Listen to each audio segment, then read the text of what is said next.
السلام علیکم ورحمۃ اللہ وبرکاتہ۔ سوریہ اردو پرائمری اسکول ناگرجنا نگر، تعلیم ہماری ہر حال میں جاری، اس مقصد کے تحت جماعت ہشتم مضمون سائنس سبق نمبر 3 قوت اور دباؤ کا پارٹ فرسٹ آج ہم دیکھیں گے۔ پیارے بچوں، سبق نمبر 3 قوت اور دباؤ ذرا یاد کیجئے۔ قوت سے کیا مراد ہے؟ ساکن جسم پر کوئی قوت عمل نہ کرے تو وہ ساکن ہی رہتا ہے۔ متحرک جسم پر کوئی قوت عمل نہ کرے تو اسی رفتار سے اس سمت مسلسل آگے بڑھتا ہے۔ یہ حرکت کے متعلق نیوٹن کا پہلا قانون ہے۔ کیا ہے پہلا قانون؟ متحرک جسم پر کوئی قوت عمل نہ کرے تو اسی رفتار سے اسی سمت مسلسل آگے بڑھتے رہتا ہے۔ مشاہدہ کیجئے، شکل 3.1 اور 3.2 کا تصویروں کو مشاہدہ کرنا ہے۔ پہلی تصویر میں کیا نظر آ رہا ہے ہم کو؟ ایک شخص گاڑی کو ڈھکیل رہا ہے، دوسرے میں بچہ کتے کی ڈور کو کھینچ رہا ہے، اور تیسرے میں بچہ بال کو کک کر رہا ہے۔ متعلقہ اور غیر متعلقہ قوتیں۔ شکل 3.1 میں موٹر ڈھکیلنے کے لیے آدمی پیچھے جانب سے قوت لگا کر اسے آگے ڈھکیل رہا ہے۔ اڑ کر بیٹھے ہوئے کتے کا مالک کھینچ رہا ہے۔ فٹ بال کھیلنے والا لڑکا پیر سے گیند کو اچھال رہا ہے۔ اس سے کیا سمجھ میں آ رہا ہے؟ دو اشیاء کے درمیان باہمی تعلق ہے، اس شے میں قوت اثر انداز ہوتی ہے۔ شکل ہے ہماری 3.2 میں دکھایا گیا ہے کہ مقناطیس کے قطبین پر مقناطیسی قوت کی وجہ سے کیلیں چپک جاتی ہیں۔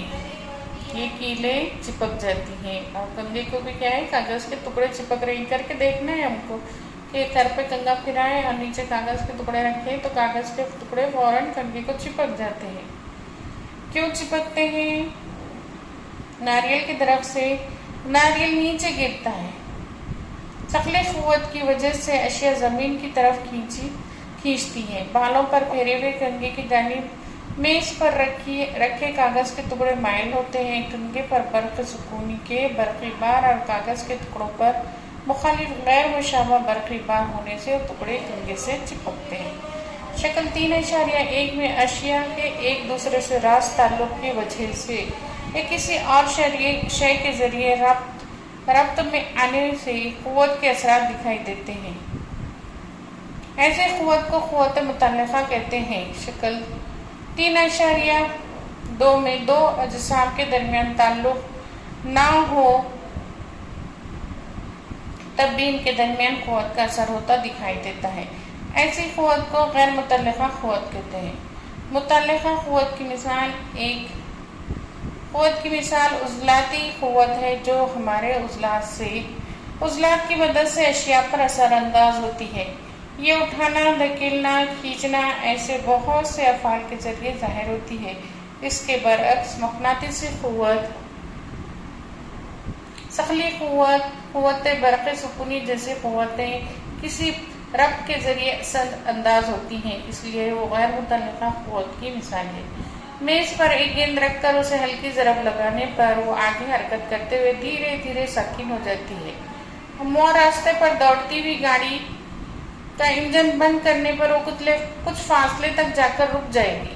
میز اور زمین کی سطح پر اس پر متحرک اجسام کے درمیان قوت رگڑ کی وجہ سے ایسا ہوتا ہے۔ اگر قوت رگڑ نہ ہوتی تو نیوٹن کی حرکت کے پہلے قانون کے مطابق متحرک جسم متحرک ہی رہتا۔ روزمرہ زندگی میں قوت رگڑ بہت ہی مفید ہے۔ زمین پر چلتے وقت ہم اپنے قدموں سے زمین کو پیچھے ڈھکیلتے ہیں۔ اگر رگڑ نہ ہوتی تو ہم چل نہیں سکتے اور پھسل کر گر جاتے۔ قوت رگڑ تمام متحرک اجسام پر اثر کرتی ہے اور یہ حرکت کی مخالف سمت میں عمل کرتی ہے۔ آپ نے دیکھا ہوگا کہ راستے پر لوگ کیلے کے چھلکے کی وجہ سے پھسل جاتے ہیں۔ اسی طرح کیچڑ کی وجہ سے بھی پھسل سکتے ہیں۔ ان دونوں مثالوں میں پھسلنے کا عمل رگڑ کی کمی کی وجہ سے ہوتا ہے۔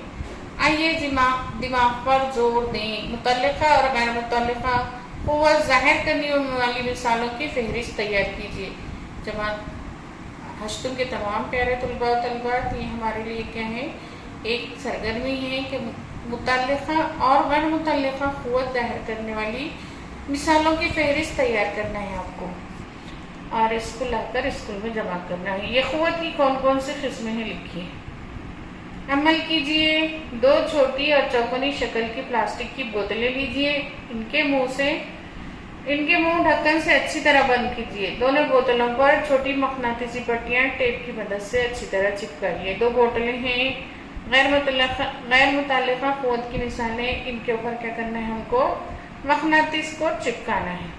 ایک بڑے پلاسٹک کے ٹب میں پانی بھر کر اس میں یہ بوتلیں اس طرح تیرتی ہوئی رکھیں کہ مقناطیسی پٹیاں اوپر کی جانب ہوں۔ ایک بوتل کو دوسرے کے قریب لے جائیے۔ مقناطیس کے مخالف قطبین ایک دوسرے کو کشش کرتے ہیں۔ ایک بوتل کا شمالی قطب اور دوسری بوتل کا جنوبی قطب قریب ہوں تو دونوں بوتلیں ایک دوسرے کو کشش کرتی ہیں۔ بوتلوں کی سمت بدلنے پر کیا ہوگا، اس کا مشاہدہ کیجیے۔ راست تعلق نہ ہوتے ہوئے بھی ہم کو بوتلوں کے حرکت میں تبدیلی نظر آتی ہے، یعنی مقناطیس میں غیر متعلقہ قوت کام کرتی ہے۔ آئیے دماغ پر زور دیں۔ آپ نے گزشتہ جماعت میں برق سکونی کے متعلق معلومات حاصل کی ہے۔ برق سکونی ایک غیر متعلقہ قوت ہے۔ اسے ثابت کرنے کے لیے آپ کون سا تجربہ کریں گے؟ متوازن اور غیر متوازن قوتیں۔ شکل میں یہ شکل ہے ہماری شکل 3.4، اس کو غور سے دیکھنا ہے اور اس عمل کرنا ہے۔ متوازن اور غیر متوازن قوتیں۔ شکل میں دکھائے گئے طریقے سے ایک مخوع پٹھے کے ڈبے کے دونوں جانب مضبوط دھاگا یا ستلی باندھ کر اسے میز کے ہموار سطح پر رکھیے۔ دھاگے کو میز کی دونوں جانب نیچے لٹکائیے۔ دونوں سروں پر یکساں کمیت کے پلڑے باندھیے۔ دونوں پلڑوں میں ایک ہی کمیت کے اشیاء یا اوزار رکھیے۔ ڈبہ میز پر ساکن دکھائی دیتا ہے۔ کسی ایک پلڑے میں دوسرے کے مقابلے زیادہ کمیت کی اشیاء رکھنے پر ڈبہ زیادہ کمیت کی جانب ہلتا ہے۔ جب پلڑوں میں یکساں کمیت ہوتی ہے تو دونوں پر مساوی ثقلی قوت عمل کرتی ہے، یعنی ڈبوں پر متوازن قوت عمل کرتی ہے، جو مخالف سمت میں ہونے کی وجہ سے محصل قوت 0 ہو جاتی ہے اور ڈبہ نہیں ہلتا۔ جبکہ ایک پلڑے میں زیادہ کمیت رکھنے سے ڈبہ زیادہ کمیت والے پلڑے کی سمت ہٹنے لگتا ہے۔ ڈبے کے دونوں جانب غیر مساوی قوت لگانے سے غیر متوازن قوت عمل کرتی ہے، جس کے نتیجے میں ڈبہ حرکت کرتا ہے۔ رسہ کشی مقابلے میں بچے اپنی اپنی جانب رسی کھینچتے ہیں۔ دونوں جانب مساوی قوتیں ہوں تو رسی نہیں ہلے گی۔ اگر کسی جانب قوت زیادہ ہو تو رسی اس جانب ہٹتی ہے، یعنی پہلی قوت متوازن رہتی ہے، اس کے غیر متوازن ہوتے ہی رسی زیادہ قوت والی سمت میں کھینچی جائے گی۔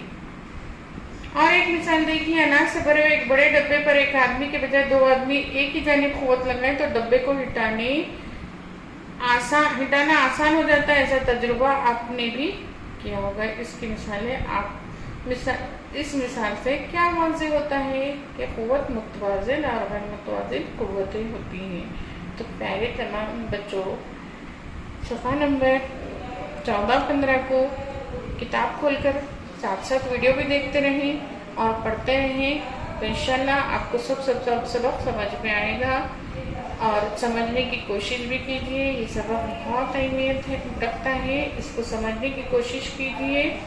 اور ہمارے اسکول کا جو چینل ہے سوریہ اردو پرائمری اسکول، اس کو لائک، شیئر اور سبسکرائب کیجیے۔ آنے والے ویڈیو میں اس کا ہم آئندہ پارٹ دیکھیں گے۔ تب تک کے لیے اللہ حافظ۔